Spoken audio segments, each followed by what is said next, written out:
Tonight, we have an extra guest out there in the driveway who's plumbing the sewer system. He's apparently having a little issue. So be gentle, What's that? be gentle with the plumbing. Yeah, be gentle with the plumbing needs. And that's our new sewer district, of course. So we're happy you came, and as you know, we always have free admission to these programs, but we've always asked for donations, and I just thought I'd mention some of the things that have happened. The first night that we had this, we were asking for donations to fix our water system. The water here is pretty horrible. Needs to be needs a filtration thing, and it needed a submersible pump, and anyway, we raised the money for that. And thanks for some donations from the public. The next time we met, we talked about paving the driveway. Well, that was an expense, and we did get some donations, including a very large donation from a private donor, and we are going to pave the driveway next month. Yay! Yeah. And that was pretty exciting. So tonight, we are thinking about installing acoustical panels in here. And we looked them up and we found that we can get 2x4 foot things that go up on the ceiling. And when this room is full of people talking, it's terrible. So we're hoping that that's gonna help. So that's our next project that we're looking at. So I guess that I'll turn it over to you, Rose. And Great. So, we also, we do these every other month, and along with the bistro is every other month. But this next month, we're sort of in limbo on that one because of the paving, is that correct? Right. So we're gonna have to inform people about what's gonna happen with that unless someone has some new information from them, okay? So, so that will just don't leave your computer screens because you might see the tickets will come up for sale very quickly on a bistro. And we've even talked about a nice little peanut butter and jelly sandwich bistro. Kind of fun now. Just kidding. So with our programs, we do we have local people from the wonderful city of Lincolnville, and tonight our guests are Mia and Sarah, and I think you're going to be very delighted in how their voices blend together. So, Rosie, yes. could I interrupt for 2 seconds? Can Can I do just a really brief public announcement? Sure. We were doing a fundraiser for Sheila McFeetris, King David's Lodge, Yes. and community. We have exceeded our goal. Yay. The application is already in to get the matching money, so we plan on presenting Sheila with $6,000+ dollars. wow. And I'd like to thank everybody in the community because there are people in this room and a lot of people supporting the project. So thank you everyone from Lincolnville. Great. Thank you very much. Yay. All right. Thank you, Ryan. Mia, Sarah. Thank you. You know, What's your last name? Mantello. Johnston.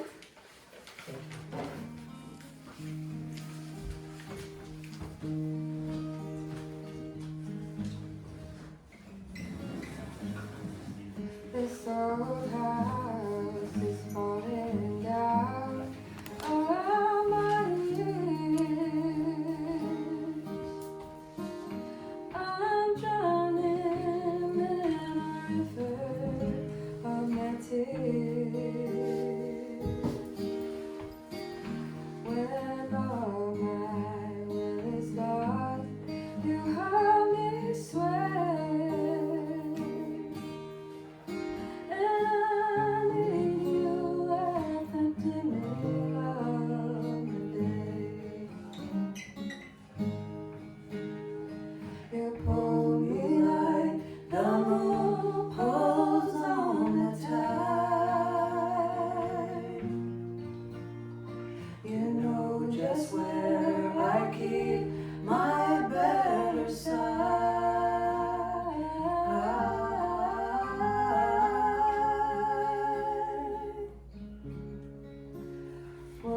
days have come to keep us far apart. A broken promise or a broken heart. Now all the bonny birds have wheeled away, and I meet you at the dimming of the day. Come the night, you're only one I want. Come the night, you could be my confidant.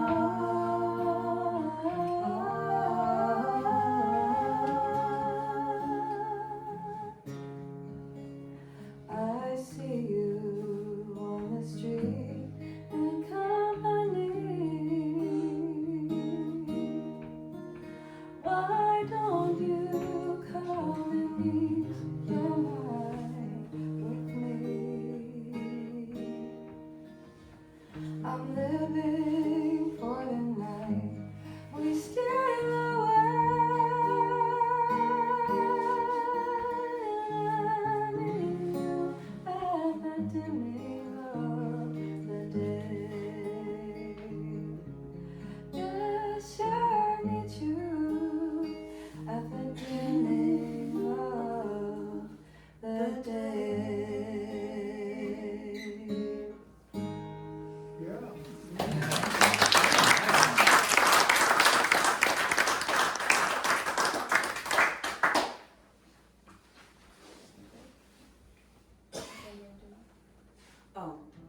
Time after time, then I'll probably switch to 2 for the last one.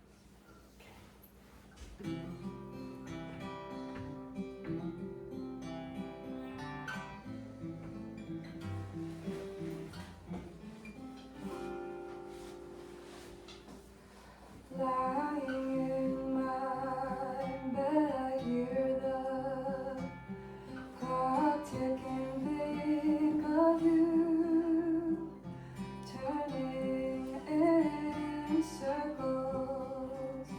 Confusion is nothing new.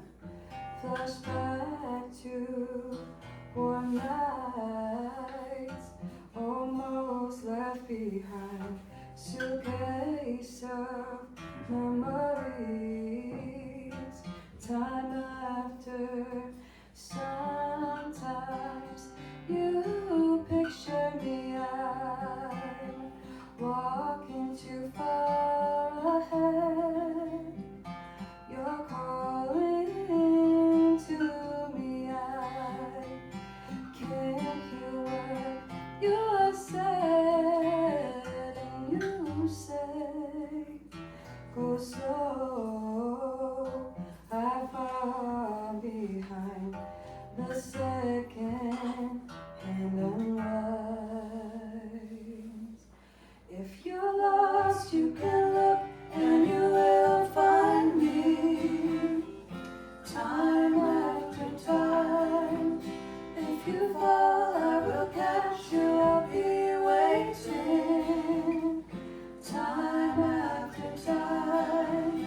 If you're lost, you can look and you will find me. Time after time. If you fall, I will catch you. I'll be waiting. Time after time. Time after time.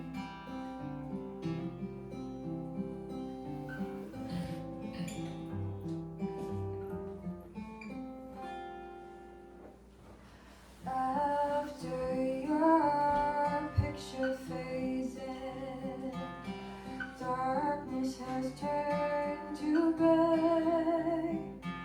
Watching through windows, I'm wondering if you're okay. And you say, go slow. I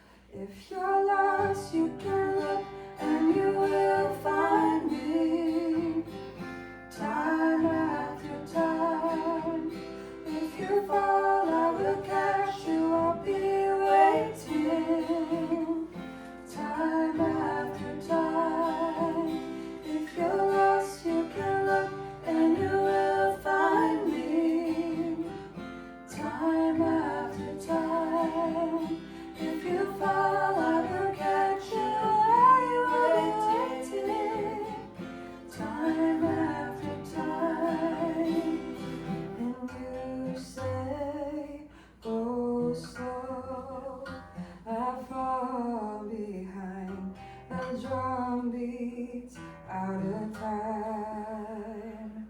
If you're lost, you can look and you will find me. Time after time. If you fall, I will catch you. I'll be waiting. Time after time. If you're lost, you can look and you will find me. Time after time. If you fall, I will catch you. I will be waiting. Time after time. Time after time.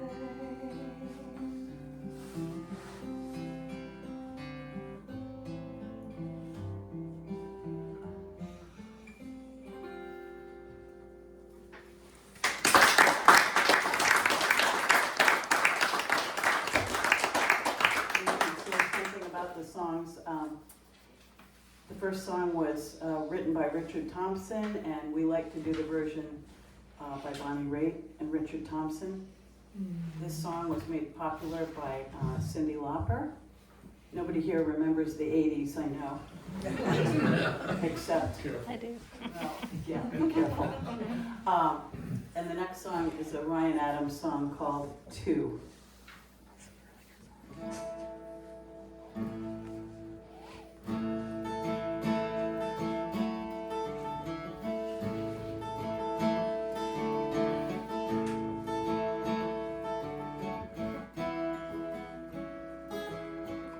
You take me back to your place. I try not to bother you, I promise. 'Cause it's cold in here. Wish it was hot. The sink's broke, it's leaking from the faucet. And I'm fractured from the fall. And I wanna go home. It takes two when it used to take one. It takes two when it used to take only one. Well, my money's no good when I'm up to no good. No good ever comes from it, honest. Got a really good heart, I just can't catch a break. If I could, I'd treat you like you wanted me to, I promise. And I'm fractured from the fall, and I wanna go home. It takes two when it used to take one. It takes two when it used to take only one.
take only one.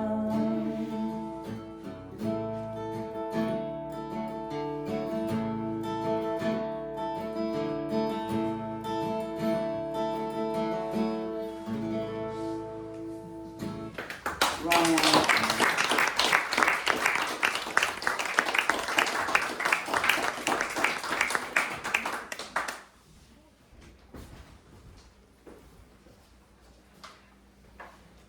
Checking the biscuits.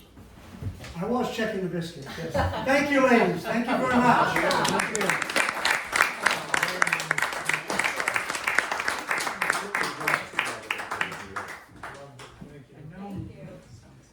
So.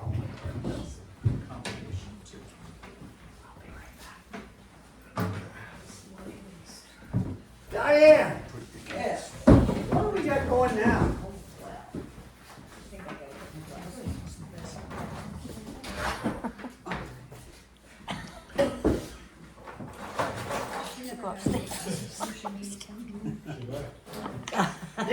She left you, Rosie. Well, let me be the first.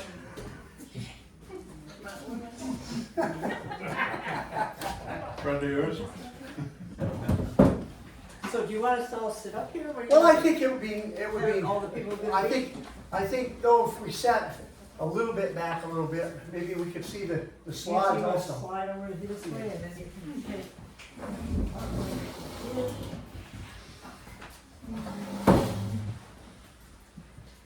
So, this is a book that really didn't get very much circulation, I guess. It's, Down East published it, and Virginia Thorndike was the author, How We Got There From Here. And we all knew her as Dinny, and Dinny lived over on Townhouse Road. For a number of years, she was a select person, and now lives out in California, and is still in touch with many of us. She was a good friend. Who remembers Virginia? Dinny? Okay, not too many. Not too many people. Well, she wrote a lot of books. She wrote mostly about ships and sailing, but this one, she wrote about all the various aspects of travel, and she interviewed people all over the state, but also specifically in Lincolnville. And so tonight, we're gonna have people read who have some connection to the people. And did I mention to you, be sure to say who you are, where you're, why you're here. Right. So I'm gonna start with somebody called Nettie Douglas, and this. Next one. Nancy. Yes. So Nettie Douglas lived on Deer Isle, and this is from the 1910s, is all it says in the book. So Nettie's not one of our ladies. How do we get anywhere? We walked or ran. I never stopped. I went as fast as I could go. Never thought to walk. We lived on top of a hill, and I'd run down, help my grandmother do her chores, then run back up and do the things to home. I had long legs. I could run. Uncle Harl used to call me ground sparrow legs. My old feet and legs are gone out on me now, but they used to serve me well. I was hoping I could see a little better, so I could crochet some, but I can't read, nor write, nor crochet, nor nothing. So I just roll back and forth in this chair. We had to carry all our water. There wasn't water in the house. Oh my, no. Never thought of such a thing. There was springs all over the island, but in a real dry summer, we had to dig in the cedar swamp and scoop water out in cups and fill a bucket and carry it home. Did I ever go anyplace as a kid? Well, I went to Stonington once. My father was down on the vessel, and he said I could come along and stay with my aunt in Stonington for a week or so. She had 2 girls there, Ethel and Florence. I stayed a night, but I thought, my glory, I'm not going to stay here. I stayed with my father on the vessel for the rest of the week. I had never been to Stonington before, but I'd have found my way home again if I'd had to. So Nancy, your turn. I'm Nancy Miller-Field. I'm here to talk about my mother, who some of you know as Peg Miller. Depends on which side of the family you were, because her side, she was Margaret Drinkwater.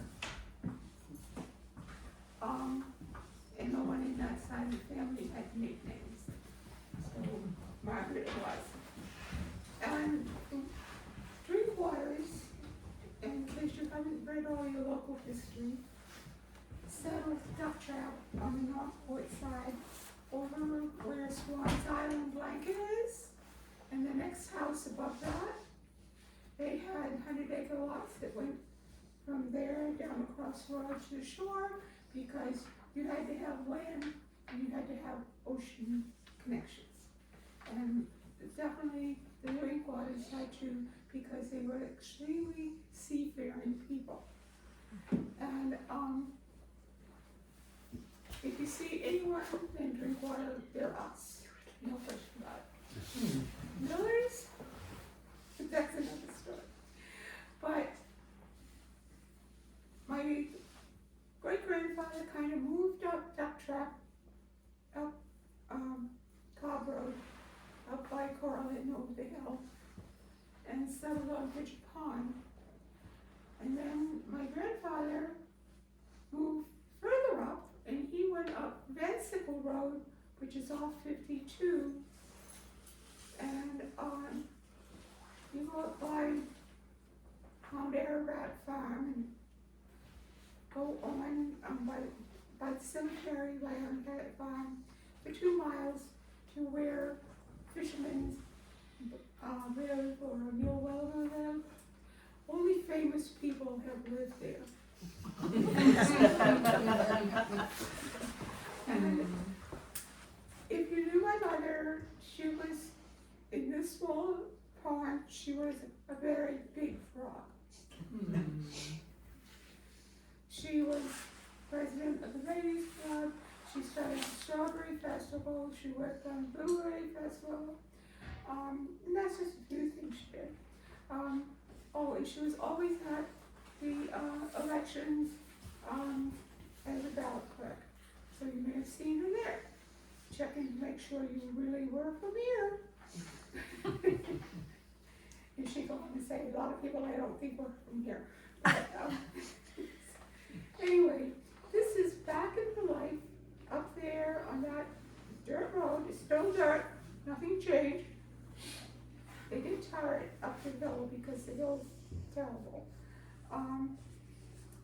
And this is from the 20s, 30s, so back in, I don't remember then, you do, but that's when it was. So, if you have nostalgia for horses, you came to the right place. Father had a top buggy, a riding wagon with a folding top on it. If you had a top buggy, it was supposed to mean you had a little money. But that wasn't so. Sometimes the farmers would horse trade till they got one. Must have been too expensive, but my father wouldn't have had one. We were poor. It was a neat thing though. They're up high, you know. If you're not used to high altitudes, you might not like it. The wheels were big, so you could get through the muck and the mire of mud season. They had 4 wheels, but they were right close together. There was just one seat. You could sit 2 kids and an adult on it. There was a little place in the rear of it where you could put something under the seat if you wanted to. So we always had a horse blanket that you could put over your lap. If it was cold, that felt good, let me tell you. And I think what she meant to say here was they used it as a shield because sometimes the horse would trot a little bit, not like a riding horse, but because it was a work horse, but it was kind of splash and you were quite close.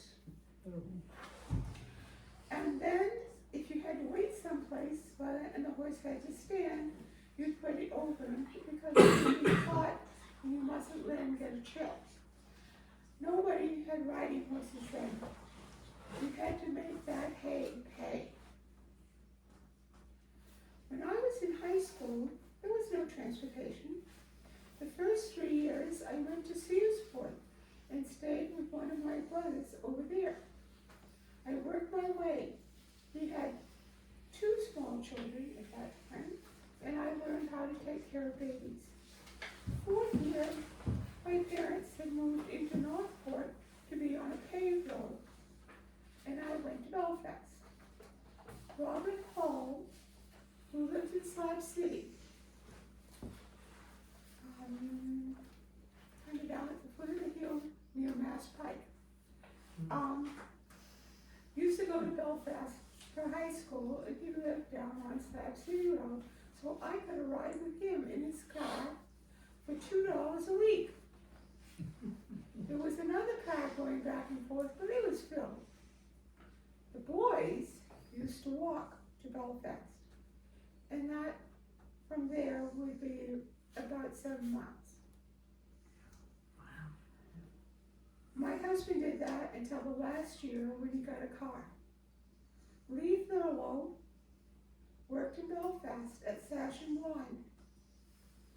And if the boys got out on the road in time, he'd pick them up and take them in. He'd fill his car right up. And then they'd walk home. There weren't too many people driving by in this direction that time of night. They couldn't do any sports or anything. They had to get home to help out on the farm. And that's why so many people my age didn't have a high school education. Mainly, my father used the top buggy to take me to Hall's Corner. This story says that to go to school, but she did not go to school there. Hall's Corner was in Belmore, and it was at the end of Van Sickle Road. There was a dance hall there. I know that because her parents met there. So, and there was some other things there, reasons to go there, but I don't know them. But sometimes when the traveling was real bad, we'd go somewhere else, even to Belfast, to get a bag of grain.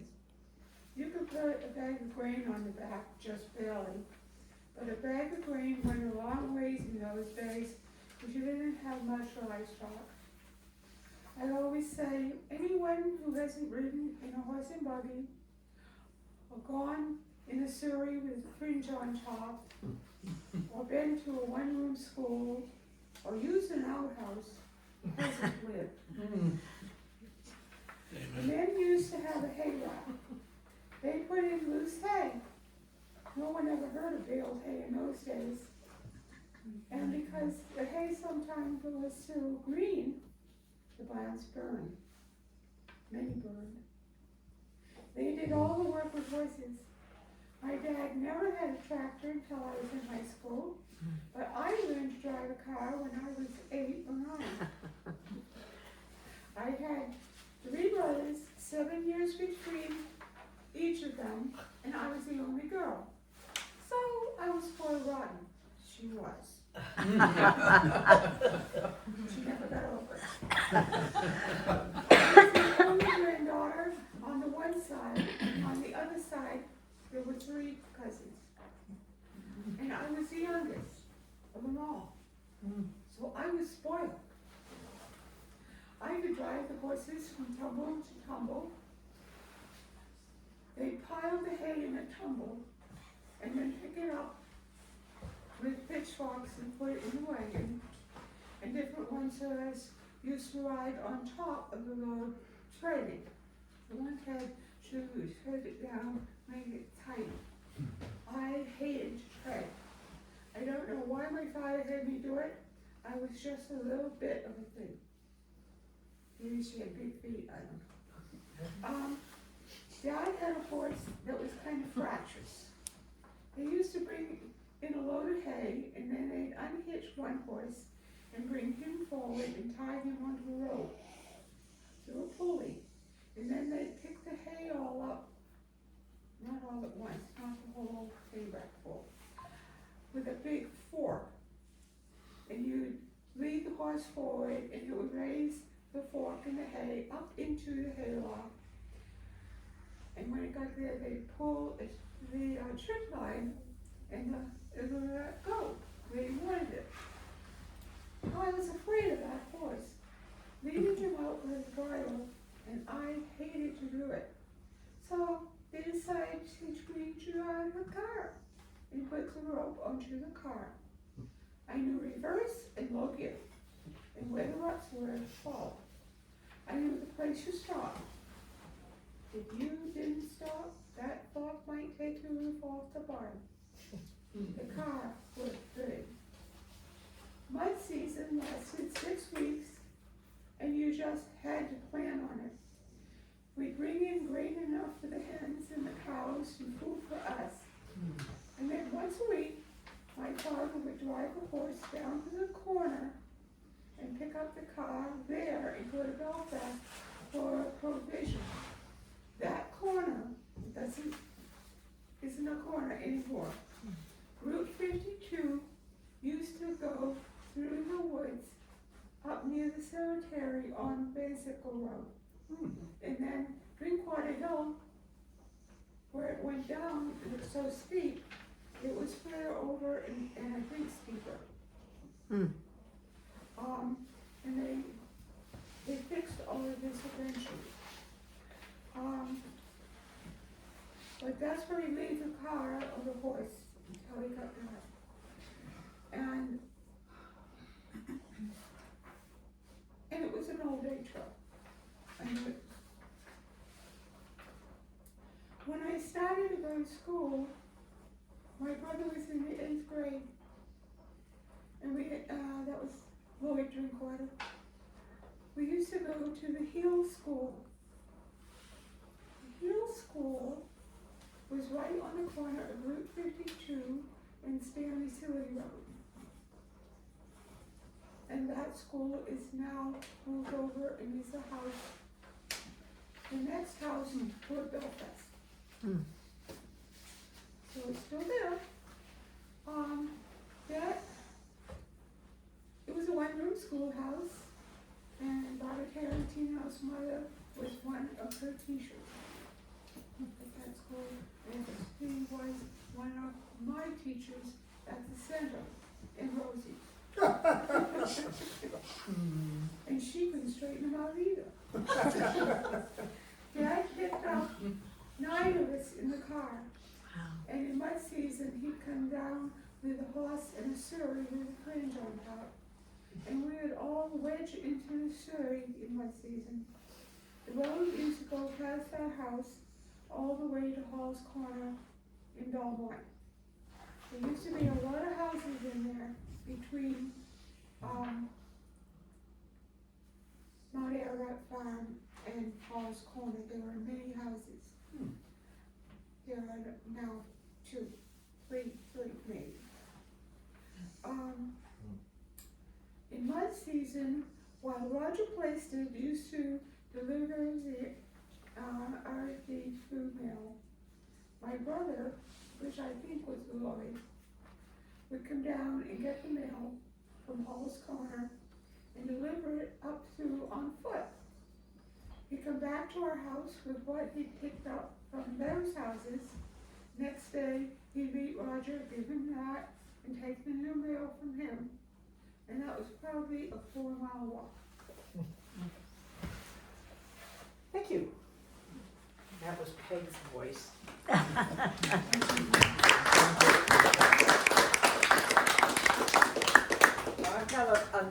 found another one in the book. This was Went, I assume his name might have been Wentworth Durkee, and he lived on Islesville. And this is what he had to say. Is this right? There weren't no cars on the island until 1933. They fought it a long time, the Summit people did. Theirs was the first to come on once they allowed it. The first ferry was Lee McCorson's old scow, the Red Wing. Sorry. He'd come in on the mud at low water, stick 2 or 3 planks down, and you'd drive down to the beach. Everybody pushing to beat hell to get you on. He used to land you right on the beach in front of the garage in Lincolnville. And I can tell you, it took some pushing to get up the beach. There might be someone there with a horse to pull you up. That old scow had 2 Dodge car engines in her. Took 2 or 4 cars, I don't remember for sure. I'll never forget when they brought the first scheduled ferry here, the Governor Brand. It was the clumsiest thing you ever seen, built like a chopping tray. They could bring her into the pen and she'd turn around right there. She was just about round. The sea'd come right in on deck 2 feet deep and it'd all just run off again. Can you imagine the purser walking around with hip boots collecting fare? Mel Trim, first selectman, said, "We'll never see the day she won't carry all the traffic here." In 3 months, they took her to Rockland, chopped the middle out of her and stretched her out to make her take more cars. And they've been fighting ever since to keep ahead of it. Wow. Okay, I'd like to have one of those.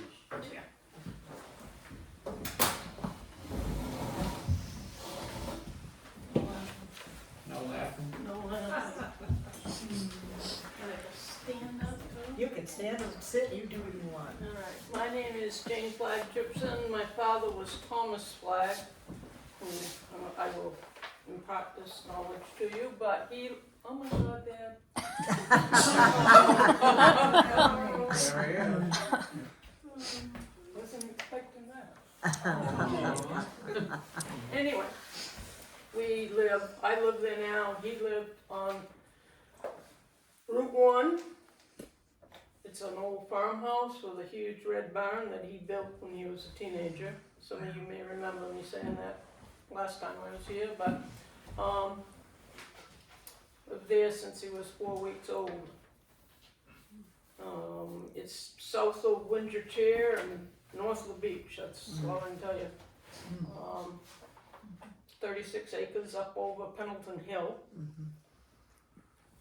And what else, Randy? What do they need to know? That picture Oh my Lord. looks exactly like the last time I saw him. Yeah. Um, Well, that's a year before he left. He was sitting right in that same spot, Mm-hmm. getting a haircut. Yeah. Well, I still have the rocking chair up in the attic. There you go. I did throw out the sweater though. You can see it was pretty well worn. Well loved. Well, it don't fit him right. He's very particular about that. All right, we'll get this over with. I'd walk or hitchhike down to Kirk's blacksmith shop in Camden. He was an old man, doubled right over, and he always called me boy. Boy, you do this. Boy, you do that. There were 2 blacksmiths in the shop, Kirk and the big one with dark hair, Jones. I'd watch and ask questions, and then Ed Goodwin, he was from out towards Hope, took me around with him and showed me what to do. I did all the work, and he looked on. When I got into high school, I built my own shop. The shingles have all blown thin on it now, so you can tell how how long ago that was. My uncle, who delivered the mail to Belfast, had a pair of mules. They're in the upper field. A horse couldn't stand it to go to Belfast and back every day, 25 miles, whereas a mule could take it, and that's why he had mules. We put caulks on the shoes. We had to sharpen them for ice. They had to sharpen the mule's caulks every day when it was icy. Otherwise, they'd slip and fall down and break their legs, or anyway not be able to go. We'd take the shoes off, sharpen the caulks, and put the shoes back on using the same nail holes. They finally came out with caulks you could drive in and screw in. I shod horses, that's how he said it, horses, for the rural route carriers, 3 of them. But that was about the last of the horses, other than work horses. It's hard work to shoe them big old horses, I can tell you. I made all kinds of other stuff. I made bridle chains to put on the runners when they were logging. everybody owned a lot on the mountain. Everybody burnt wood. Well, the rich people burnt coal, but most everybody burnt wood. It was some steep out there, and the horses couldn't hold the load back. And you get a pair of horses with a cord or a cord and a half of wood on, it's heavy. So I made bridle chains for them. You'd stop the team, hook the chain around the runner, turns up in the front, and hook the other end of the chain to the front bunk. That's part of the body. Then when you went ahead, it's catch and grab. It's fetch up when you get around in the middle of the runner. Then when you get to the bottom, you'd have to take the chain off. And it was a bowstring tight. So I made these hooks that you could hit a ring with your axe and then slide them off and unhook them. He thought of this all in his head as he did it. Or he invented them for him. I'll say that. I don't know if other people had them or not, but we had to make chain links one at a time. But people had plenty of them then. I shod oxen a few times, but oxen are pretty much before my time. You had to hook them in a sling to shoe them. They wouldn't fit, they wouldn't lift their foot up like a horse. You drove them into a frame thing and lifted them up and tied their foot up. I had a yoke myself one time and a pair of steers. The yoke's in my barn. I had a wagon, but I don't know as I ever got them so they'd work much. I never cared much for oxen. They're too slow. Then cars came. A horse can get on the side of the road, but oxen can't get out of the way. That's his pride and joy Ford. I've worked on probably every goddamn road in Lincolnville, but not the number one. That been paved in 1934. They were doing that WPA job in Sleepy Hollow. And they were working all the time on what's now 173.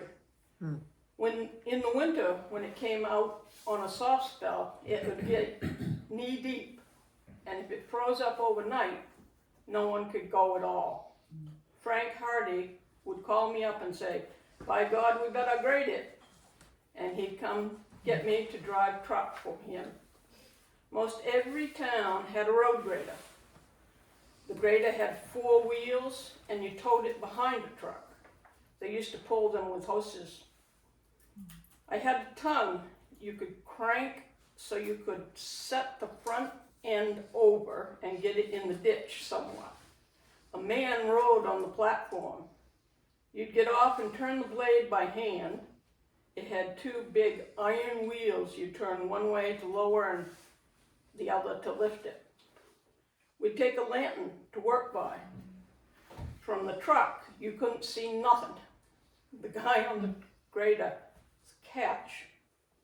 grader's catch on something, and he'd be head over heels before you know it. So he had to be looking in the rear view mirror all the time. I couldn't see Fred on the grader, so I kept checking. "You there, Fred?" "Yeah, I'm here," he'd say. I plowed snow on Route number 1 for 25 years. I still can't sleep nights if it snows.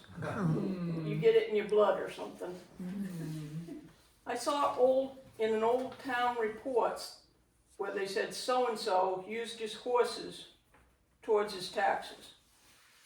Teams were worth about what a man's worth. I always had horses, and I land plowed, for Collingwood next door. I finally got up to $6 a day for 2 horses and a plow and myself. That was when a man got $3. He thought that was outrageous. Just think what he'd say today. That's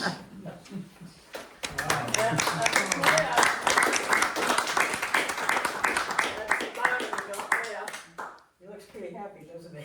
He does. He's a little smart aleck sometimes. Yeah, it looks like he might have been. You know what? Forgot your name. Nancy? My mother used to get a little put out with your mother Cause she would flirt with my No. father. That doesn't surprise me at My old mom got her hackles up, I can tell you. But they, you know, it was just fun, but I think. all. You should tell them, you and I and Rosie were in the Lincolnville school band. I wasn't. My brother and two sisters were. Yeah, I didn't have any talent. Still don't. Talent, but it was the wrong skill. Maybe. We'll see. You could play triangle. Yeah, I could. But, You mentioned Ed Goodwin in there, and Yes. on the way over, I turned to Roberta and said, well, Ed Goodwin's not there anymore, went by his house. oh, yeah. And when we were kids, we used to go over to see Ed Goodwin. He was a retired blacksmith, Yes, he was. built like Abe Lincoln. I Yeah. mean, just, you know, Yeah, they were either tall and thin or short and, I mean, like red oaks. Yep. well, anyway, Ed Goodwin, we'd go visit him as a kid, and he had a screened-in porch, and you walked in, and you went, phew, cigar smoke. You couldn't see out the windows, they were all blue from the cigar smoke. And I mentioned a Frank Hardy, Frank or Fred? Frank, Frank. and he lived on 52, just before you got to the Vernon Road, almost across from the Chalmers. That was Fred. Fred, Frank, it's a misprint in the thing. It's my uncle. Frank. Fred. Frank. George, I'm thinking of. Yeah, thinking of George. I'm thinking of George. Yeah. Where Chalmers lived, the house was built by Fred. Yeah, Hardy. okay, Okay, yeah. Any more? Anybody got questions? Oh, good job. Thanks.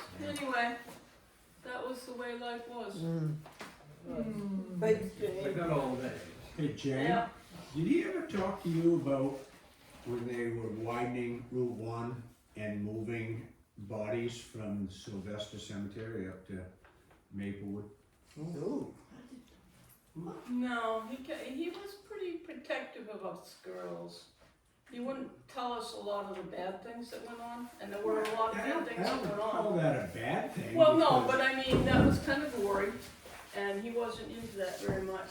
He didn't, but no, he did not. Okay.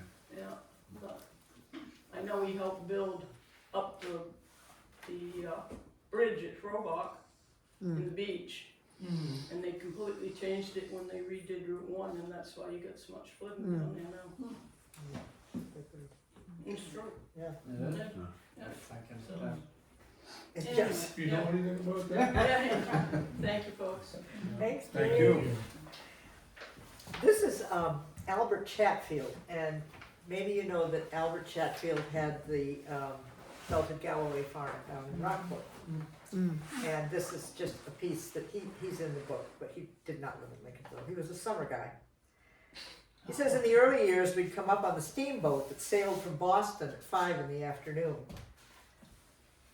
This is going to be part of it. The first stop was Rockland at 5 in the morning. The boat carried mixed cargo, boxes and barrels, as well as passengers. The Boston to Bangor boat brought produce in and took manufactured goods out. The next stop was Camden, and then it went on to Belfast and Bangor. It would come back down the river and be back in Camden at 7 at night. Then it would leave Rockland at 9, from what's the Coast Guard station now. There were 2 boats running. The last ones were the Camden and the Belfast. This area had rather few tourists when I was a boy, and not many tourist accommodations. Before the automobile, you have to remember people were dependent upon horses to a very large extent. The gallery down in Rockport started life as a livery stable, and that would be the old art gallery, the Maine Coast Artists. Livery stables were essential. A lot of people wanted their own horse and buggy, but the last thing they wanted was to have to maintain a horse. So there were livery stables, 7 in Camden at one time. The one in Rockport had 2 floors of horses below street level, and the stable boy who brought the horse up and harnessed it would drive to the house and then walk back. A lot of houses had carriage houses. They'd have no horse there, but they'd have a carriage house. We had a street railway that started in Camden in front of the Boynton building and went over to Rockland, and there was a spur over to Warren. as late as 1918 or 19, there were a number of rapid transit streetcars along the coast. Once you got to Bath, there were streetcars all the way down to Boston. It took time, of course. Life was very slow paced, not what it is today.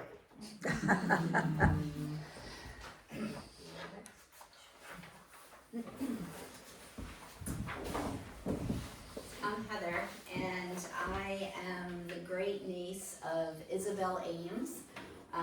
Apparently, I'm also related to you through the Drinkwaters. Yes. Yeah, and I fondly remember your mom's strawberry pie. Legendary. So my Aunt Isabel, we called her Auntie. She was born in 1906, and she lived to be 100 years old. Yeah, there she is.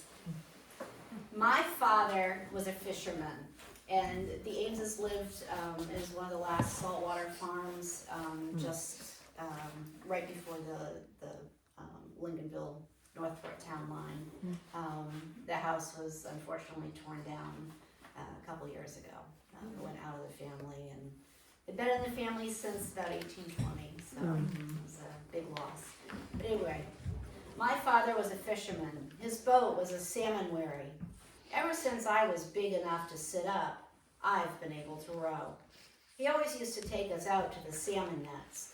If my mother didn't know what we were going to have for supper, she'd tell us to go catch a fish.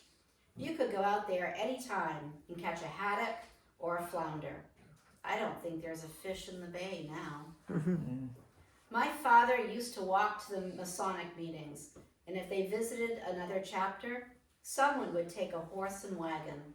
There was no ferry to Islesboro at that time.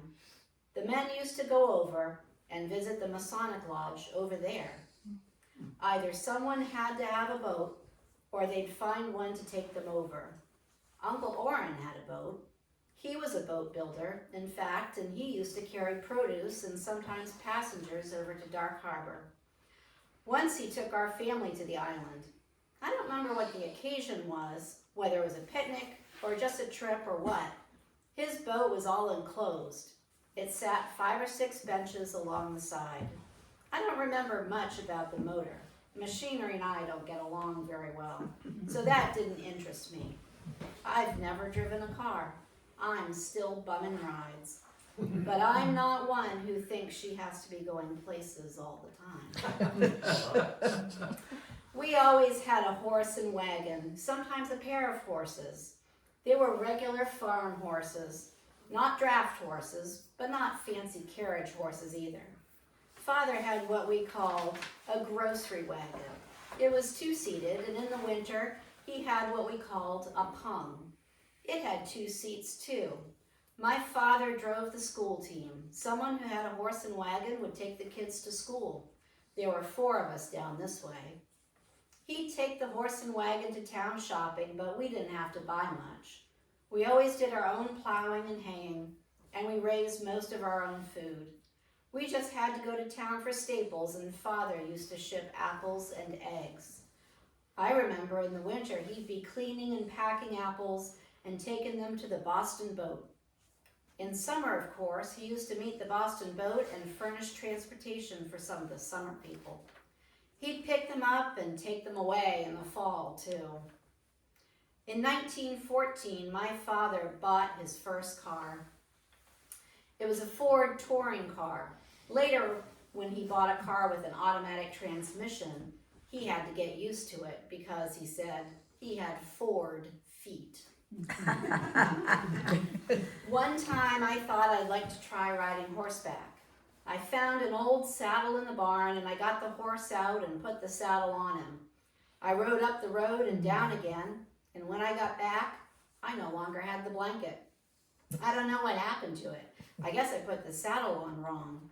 I felt as if I was on top of the Empire State Building. It's the same sensation as I have in a plane now. My, that's a long way down there, and nothing in between. I bet that horse thought he was going through some strange experience, but he didn't dump me. That was before my sister Awilda was born. I couldn't have been more than 8. So Heather, just I don't know. a couple of comments. Ford feet, for those who may not know what Ford feet are, a Model T 1914, that would have been a brass, what they call a brass T, it had brass radiator and brass headlights and stuff. But you have 3 pedals on the floor. One is a brake, one is reverse, and the other one is low and high. If you push it all the way down, the outside pedal, it's low gear. If you put it in the middle, it's neutral, and you pull the handbrake, and that holds it in park, if you're lucky. And it would jump, sometimes it would jump out of gear and jump into high gear, and that's how people went through the back end of the garages and stuff. The other thing is, there is still a few horse paraphernalia stuff in the carriage shed, which is still left standing. I mow the property there and stuff, and so I got nosing around. And behind the shed, where the well is, there's a lot of old pieces of harness that evidently somebody just cleaned the harnesses out and just threw them out back of the sheds and stuff. So that just so you know what's that. And some of the horses are back there too. Oh, are they? Yes, Jack the horse, I think, is back They're right by there. the apple tree. Yes. Yeah. I have the door to the carriage house. Before we sold the property, we took the door off the old carriage house because it's so unique. Yeah. Cool.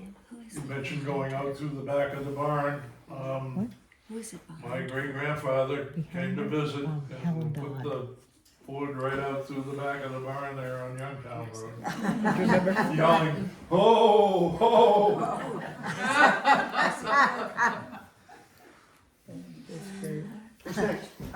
Okay, I got one more. This is Abbott Patterson. Who remembers Abbott? Okay, Abbott was an artist, a sculptor, and lived right across this road from Bayshore Church, way down on the shore. And his The old DeCrow property, niece still lives there? No. Oh, well, that's no, the they property. sold Patterson's. Sign's still there. It's down on the shore, There's right across from the Patterson's on the church. shore. is right Deck Row's across up by the from church. Dick Crow's first house was on the Oh, shore yes, with yes, log cabin. yes, it was So log it's in cabin. that property in there. Okay, got it. Anyway, Abbott, it was a big family. I think there were a number of them, and they came from the Chicago area. In fact, they came from about where I grew up. And this is a piece that Abbott wrote for the book. It's dated the 1920s. My sister and I rode our ponies down to Camden on US 1 twice a summer to be shod. There was a wonderful blacksmith down there on what's now Tannery Lane. Mr. Kirk, his name was. He was a little bent-over man. He used to get great big old draft horses to shoe and supported them in their legs, fitting shoes. He had a big heavy man who worked in the shop with him who reminded me of Popeye's nemesis, a black-haired fellow. Mr. Kirk had the palest white skin but was always soot-covered from the forge. Every Sunday he took the collection at the Episcopal Church in Camden, and he was always immaculate. His skin was as white as a sheet, and he always wore the same black or dark blue suit. They had no license requirements to drive a car in Illinois in those days. When I was 12, I drove a car downtown Chicago. And just 2 weeks after my 14th birthday, I drove my mother from Chicago to Maine. Wow. She didn't drive. Oh, and by the way, which he doesn't tell here, but Abbott told me, and I have a picture, the car was a Cadillac in 19, whatever it was, 2020. Yeah. And they were haying in the field with the Cadillac. Oh, yeah, there's a picture of them somewhere, I couldn't find it for this, but. A few times, maybe only once or twice, we came upon the boat from Boston, the Belfast or the Camden, which was, I think we had a picture, there it is. It was a real adventure to get in a cabin and sleep on a boat when you know you're going through the ocean. I was between 9 and 14 probably. There goes the Boston boat, you'd hear through the house every day when they went by. To see that ship coming down the bay in late summer with the lights on, it looked like a big birthday cake. There weren't many ships in those days, not like today with all the ships going up to Searsport and all. World War II, I was captain of a PC subchaser, a 175-foot ship with a crew of 75 men. I was called in and told I would be escorting 2 troop-carrying ships, the Comet and the Arrow, from Honolulu to Midway Island. It turned out those ships were the old Belfast and Camden, Wow. which had passed by our house every day for all those years. Wow. They had been refitted to carry troops and looked like sardine cans. All the cabins and railings were covered with steel. There were no apparent windows. Oh, wow. Okay, Raymond. Diane, Hmm? if you wanted to see what the cabins Mhm. around the ships are like, the dormitories on Hog Island were built the same. They were to accommodate dockworkers on ships. Oh. Yeah, so without the boat, there's cabins, so you can visit Hog Island, Audubon Camp. Uh-huh. That's interesting. I knew Raymond really well, way back when. Whether I'm related to him or not, I don't know. Sandy will probably tell me later. Yes. But anyway, I'm just going to read through as quickly as possible because we're getting short on time. But when I was a kid growing up, if you wanted to go to Camden in the wintertime, you'd either take the old horse or you'd walk. That was before electric lights. I've been here since I was 7 months old. It'd take me just as long to make such a mess. I was born 3.5 miles from here. The poor old doctor came up from Camden with a horse, officiated. He said, "By gory, he looks like a monkey, all whizzled up." My father said he'll never live, but I'm still here. I'm 84. From the day Mother got married to the day she landed here, she moved 19 times. She was taking in washings, nothing but old-fashioned scrub boards, 2 tubs, heat and water in the stove, ironing by kerosene lamp, but she kept us kids fed. My father enjoyed liquid refreshments more than anything else. There were 4 kids, Roy, Arthur, my sister Bernice, and me. In the early 20s, from December to April, there was no cars going by here. Now, I'm going to stop right here. Just so you'll know, anybody know where Ray Oxon's place is? Okay, there's 3, 4, 5 of us. All right, so for those of you, if you go down Route 1, head down Route 1, it's that old dilapidated farmhouse on the right-hand side before you get to Viking Lumber. Got it. Kind of across from this fellow's house. And he owned all the way up Frohawk Mountain, way up the backside, clear up on the top of the mountain. He bought that from my great-grandfather. He bought it from your great-grandfather. Oh, you told me that. That's right, Joe. Okay. In the early 20s, from December to April, there was no cars going by here. The mail came with a team of horses. Frank Pendleton had a team of mules. North of the beach, you've heard that before, right? North of the beach, up where Tommy Flagg lives now, and Lynn Barton, who was my great-uncle, had a pair of, up in Northport. The roads wasn't plowed or anything. They used to drag a chain behind the horse sleds to kind of keep the hummocks down. That's the hump in the middle of the road. I went to Camden a time or 2 to go to the movies. They were playing the Iron Horse. I was down there 3 days. There was a storm and no traffic, no horses, no nothing. Went through for 3 days. They finally came down with a horse and pung. Pung is a one seat sled with a dash, little sled, with a box on it, and that's where the mailman and I rode. There used to be an old big barn up at the top of Springbrook Hill, this side of the lower side of the road. They used to leave the horses in there, and the mailman would take his mail bag on his back and snowshoe into Camden. Mud season? Oh my God! Good gory, yes. You were lucky to get through with a horse. The McLaughlin brothers were the first to put on a bus, an old big Buick, 7-passenger, I guess. They used to carry a chain, and one could get through, it could pull the other one through. They used to carry loads of hay and brush to get them out of the mud. The McLaughlin brothers were the first to plow the #1 highway. The first time they come down through, they had 3 Cleveland tractors with V-plows. a built-up plank V-plow. There was one with a plow, one behind pushing, and the other ahead pulling.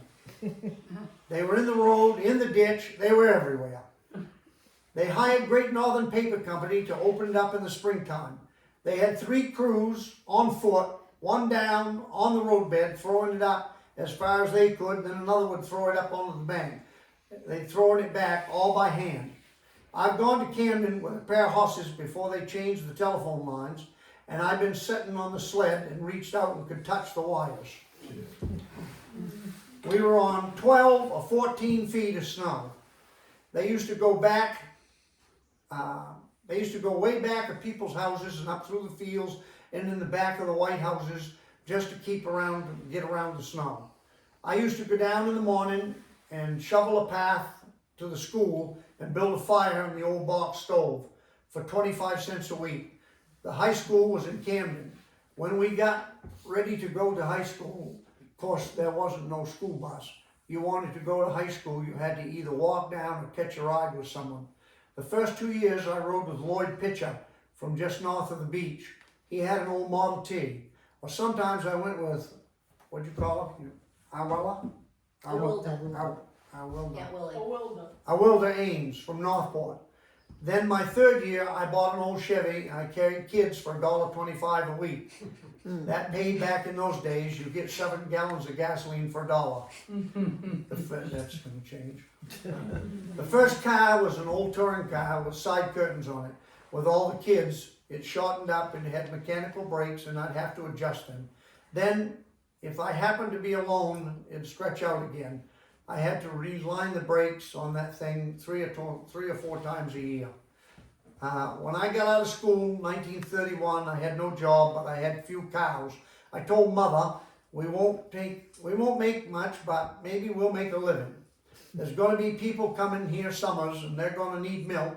I started off milking by hand and finally got a surge milker. I started delivering milk on a bicycle with a basket on the back. I did that for about 3 years. I had a 12 quart crate on the back and the side carriers. Oh, I might possibly have carried 20 quarts. In the winter, I took a hand sled and put it on a rope over my shoulders. I took three 24 quart carriers from Northport line to the Camden line every day. I bottled it myself. It's hard to imagine now, but you used to be able to sit right there and look out the window and see the Boston boat. Did you ever notice all these stories, how many times we've mentioned the Boston boat? It's amazing. So I'd say that's the catch of the evening. Look out the window, see the Boston boat come around the point up there. If you had a good horse and you had anything you wanted to put on the steamer, you'd head that poor horse to Camden to meet the boat. I had strawberries and veal calf once in a while. I can remember the bay freezing over twice when I was a little fella. There was a barge out there, half or 2/3 of the way across, frozen to the ice. Folks walked across to it, and one time my uncle took a hand sled and a boat and left the lobster pound and went across a 700-acre island. When he got to the channel where the boats went up through, he took a boat and rowed across. They used to haul hay across to the island from Belfast. That I did not see, but we were heating with wood back then, and I can remember one winter we had a period of 2 weeks when the thermometer never went above 25 below, day or night. Now we complain when it gets down around 0. Now we complain when it's 32. Fred Hardy, we've heard his name a few times tonight. Fred Hardy down on Fernald's Neck, he had an old black horse. I had a few people with woodlots wanted wood hauled out, so I don't know how it happened, but I talked to Fred and he said, well, take old Harry down and keep him. When I first had him, you'd hitch him up to a sled, and by the time you walked out to Pitcher Pond, when my brother had a woodlot, he'd be all white with sweat. You'd put a few small logs and then that was enough. But I got him hardened up so he could take a good load. One time I was coming down the road off the mountain and there was a man working in there with a pair of horses. He looked at me and said, where's your other horse? I said, don't know, why? Well, you got any idea how much wood you got on? I had 9 feet of mountain wood on. That's a foot over a cord. When I got back to the mountain, I cut the stakes right to half. My brother wanted to know why I did that. Just because that horse is willing to haul all that wood is no reason to kill him over it, I said. Turned out that horse was 26 years old. He knew more about working in the woods than any of us men did. You'd hitch him up the first time and take him out to the landing. The next time you just let him go and he'd walk out the way you needed to take the wood off. But he was a windsucker. A windsucker. Now hang on, folks. You know where they put teeth overboard and they suck. We call it cribbing. They pull. Anyway. That's why you see the stall. Well, when you first started out, you'd hear all the way to Duck Trap before you got all the wind out of him. That's what it says in the paper. How they spell that? You spell it. If he fell down in the snow, he would not move until you told him to. He'd stay quiet and you'd say, "Try it, Harry," and he'd try it. Kept himself out of trouble, but if a truck went by with a piece of canvas flipping, he'd jump and tangle his feet and go ahead ass over tea kettle, all hitched up in the sled and everything. I'd always go and help him get untangled, but one time my brother was there. He had had horses a long time before, and he just hollered, "Come on, Harry, get up." And the old horse just got up and got on his feet. But if you tried to back that horse up with a load, he'd almost sit down.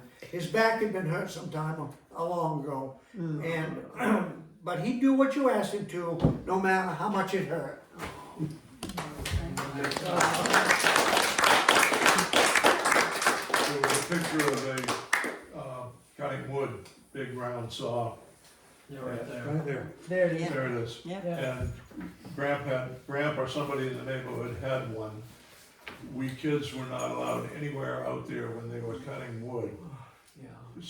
What they did was they jacked up a car, took the rear wheel off, put a leather belt around the rear wheel and ran it over to run the damn saw.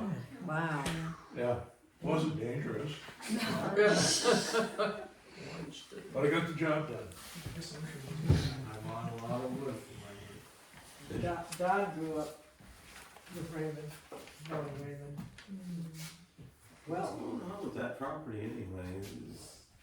Didn't see the ship. Crowley owns it, doesn't he? What's that? Paul Paul Crowley owns it? Yeah. And the Hedstrom family, they own it together.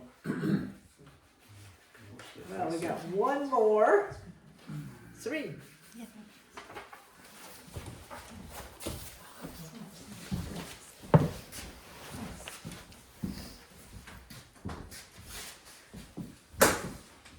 Bessie Dean. I grew up always hearing the name Dean and Hughley, so Dean was a familiar name to me. I got to know Bessie when a group of intrepid, strong-willed women revived the United Christian Church in the center. And I would see Bessie, I would come up from Gorham and I'd see Bessie in church. And one day I was looking at her and I said, "Bessie, you know, you look like Queen Elizabeth." Well, it cracked her up. And the next time I saw her, and every time thereafter, we'd be across the room with one another, and she'd go. We would crack up, and nobody got it. She was lovely. So, Bessie was born on Hill Road, and she lived most of her life in a house on Route 52, within view of the Camden Hills. Lincolnville Hills. Yeah, well, yeah, thank you. Now that really is much better, Lincolnville Hills. Okay. I was born here in 1917. Aunt Avis lived in Lincolnville Center with her son Walter. Aunt Avis was midwife to my mother when she had her 5th child. That was January 5, 1925, and I was 7. In the middle of the night, it was 10 or 11, Walter came up to the house with a horse and sled. And we 3 older ones were all dressed and bundled up, and we rode down to the house to stay overnight. It was all moonlight and the snow was deep. It always was in those days. It was pretty but kind of eerie, and it was a mystery to us. It was such a strange thing to be doing, being pulled out in the middle of the night and wrapped all in blankets for a sled ride. I had skis that my father made. He was a carpenter and had his own shop. He made doors and windows, and he could make anything. He put the skis in the steamer and turned up the ends, and he made leather straps across that we could tie on. We were poor and didn't have things like snowshoes, though. A lot of people did. My father used to go over to Waldoboro in an open Dodge touring car. He carpentered over there, and we had relatives. The whole family went, and my goodness, almost invariably, we'd have a thunder shower and have to put the curtains up. And then there was that old Hupmobile we had when I was 5 or 6 years old. That was before the Dodge. It had a hunker on the side of it. If it didn't go up over a hill, if it kind of bogged down where it was steep, I'd have to get out and walk, and my father would wait for me at the top. My uncle had a Model T Ford, and he took us to the movies when I was 10 maybe. It was a silent film, Ben-Hur. I don't think I went to the movies again until I was in 8th grade. I didn't go out much, anywhere except to school, and I used to walk there. Dana Proctor used to live up behind us. He had an old horse, and he'd go to town for everybody to get grain or run errands. They called him Midnight Express because it took him all day and all night to get to Camden and back. Well, I was walking to school one time, and he was ahead of me. I caught up with him. His horse was so slow, and I thought I'd embarrass him if I walked by him. So I followed along behind for a while. But then I thought, I'm going to be late for school if I don't pass him. So I screwed up my courage and walked past. He didn't care. He didn't say anything to me except just, hello, girl. My Grammy lived next door to the school, and she always pampered me. Kindness was her virtue. I would go in to see her after school, and she would give me something to eat before I walked the mile home. She always had this lemon cake, and there was only her and her son there, so she'd say, darling, all I've got is this old dried lemon cake. I didn't care. I loved it. When the road was so muddy you couldn't go with the car, I'd meet Fred Amborn down at the center and carry the mail up over the hill for him. There were 5 houses up there. I'd carry it for 5 or 6 weeks until the mud settled down enough that they could get through. I did that for 3 or 4 years. A lot of people worked on the road to work off their taxes. They'd work all summer. Of course, it was all done by hand. People had to be rugged. My father had a big gravel pit, and they'd have a crew shoveling in the pit and another crew on the road leveling it off as they hauled it. They had an old dump truck then. My uncle took real good care of his spade. He kept it shiny so he could shovel easy. I walked a mile down to the center to catch the bus to go to high school. In winter, it was cold, 40 degrees below zero once. Of course, that was the worst of it. We'd get chilblains. I can remember what we wore in the winter. Long johns, union suits. And you'd fold them around your ankles and pull long cotton socks over them. Didn't I hate to see that? It degraded my ego so bad. And then we had bloomers, of course, and dresses. We wore leather shoes and those thin rubber boots with buckles on them. They were really cold. You know how they used to break out the roads after a snowstorm? They'd have a horse and a sled and a big heavy chain, which they'd loop right around the back and drag it behind. That's what they called breaking out the roads. Fletcher Martin used to do it on the road where we lived. Verge Hall had an old Page car, and it had what they called monkey seats that came up in the middle or would fold down to the floor. He'd take 5 or 6 of us to Camden to high school. We'd pay a couple of dollars a week, as I remember it. There were 7 of us in the car the time of the accident when George Hardy's sister was killed. Somebody came around that corner lickety, cut and crowded us off the road. Verge Hall's daughter was driving, and those cars didn't drive that well in those days. It got off in the gravel and pulled. Yes, I was hurt too. I got a big cut on my forehead and some on my neck and my hands and arms and every place. It made me graduate the general course instead of commercial at the high school. I just couldn't push the shift keys down on the typewriters. They were so hard then. And I couldn't make my 40 words a minute. I can remember if they'd ever paved Lincolnville through to the center. We used to get stuck right where Jesse Warrington lived. There was a big mud hole there. There were a number of others on the way to Camden. We were awfully glad to miss classes once in a while, though. They used horses to get the automobiles out of the holes if they were stuck bad enough. Scott Knight had an old truck with roll-up curtains on the side of it, and he delivered groceries once a week. He'd take orders all week, and then he'd go around and deliver.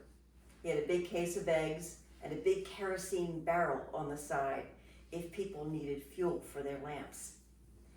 He had candy and some other things too, in case people forgot they needed it. They'd see it and buy it. There used to be a Cushman cart around too, selling breads and cakes and goodies, but it never came up the country roads or the side roads. People in the village and people who had more money than we had bought stuff from it. My girlfriend, who lived on the corner in the center, bought from the Cushman cart. She didn't have a mother, but I did, and she baked all our own stuff. We used to swap. My friend liked my homemade biscuits, and I liked her bought bread. Cranston bought a car in 1932. It was blue, dark blue, with red spoked wheels. He bought it new and kept it well. He had it when we first started going out and kept it the first year we were married. Then, you know what he told someone? He said, "I gotta sell my car in order to keep my wife." Oh, he was awful. Cranston built the garage in 1933, Dean and Ugley's. He was a big gambler.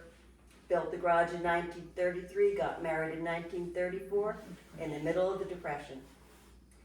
When he had the garage, he bought and sold all kinds of cars. I went to church one day, and when I came out, the car I'd gone to church in was gone. And they left an old wreck for me with a spike through the gas pedal. I suppose Cranston had traded cars with somebody and sold that car right out from under me. Just end with, perhaps you all know this booklet, and if you don't, you should. We have copies. We have copies. And there's a page about Bessie, and I just really was touched by the last sentence because it's Bessie to me. And I'll read the paragraph. Growing up on a farm on Hill Road, Bessie had many things to do since her family was mainly agricultural. They grew and harvested almost everything they needed. Bessie remembers being happy.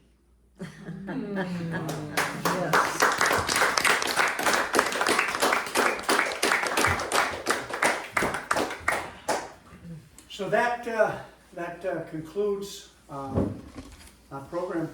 Just a quick comment about the airplane. He got in huge trouble. Cranston got in big boo-boo because he flew under the Bucksport Bridge with that plane. Oh, wow. That's when the Bucksport Bridge was down a lot further too.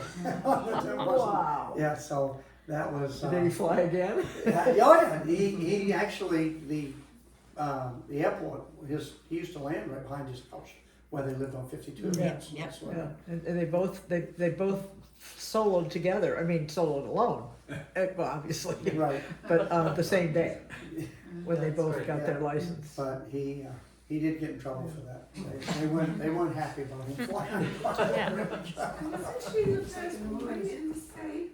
She may have been one of the first women in the state to have and there were a lot of people flying in Lincolnville after the war.